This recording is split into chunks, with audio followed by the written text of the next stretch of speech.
ભરૂચમાં ભાડભૂત બેરેજ યોજનામાં જમીન ગુમાવનાર 6 ગામના ખેડૂતોનો પ્રશ્ન આખરે ઉકેલ તરફ આગળ વધ્યો। ભાડભૂત યોજનાના વિસ્થાપિત ખેડૂતોનો પ્રશ્ન 6 વર્ષ બાદ ઉકેલાશે। યોજનામાં જમીન ગુમાવનાર ખેડૂતોએ 2011ના બદલે 2024ની જંત્રી પ્રમાણે વળતર ચૂકવવા માંગ કરી છે। ધંતુરિયા, તરિયા, શક્કરપોર, સરફુદ્દીન અને બોરબાઠા બેટ ગામના ખેડૂતો આ અંગે કલેક્ટરને આવેદનપત્ર આપી રજૂઆત કરી છે।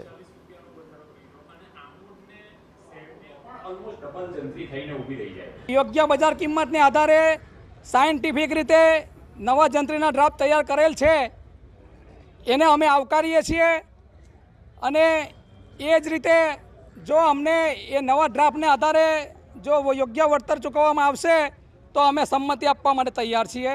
સાથે સાથે અમુક હજુ પણ ભરૂચ જિલ્લાના ગામો છે કે જ્યાં હજુ પણ નવી જે જંત્રી છે એને એ જંત્રીની અંદર વિસંગતતા દેખાઈ રહી છે, તો એ પણ અમે સાહેબશ્રીને રજૂઆત કરી। જંત્રીનો ડ્રાફ્ટ સરકારે સાયન્ટિફિક રીતે સર્વે કરીને મૂક્યો છે, એના સમર્થનમાં એવું જણાવવા આવ્યા હતા કે આ સમર્થન અમારા ગામ માટે એટલે ભાડભૂત બેરેજના 6 ગામ માટે જંત્રીને સારી રીતે રિવાઇઝ કરી છે। જો અમારા ડ્રાફ્ટમાં પંચકેસ પ્રમાણે નથી થઈ પણ અત્યારે માન્ય રાખાય એ રીતની જંત્રી રિવાઇઝ થયેલી છે।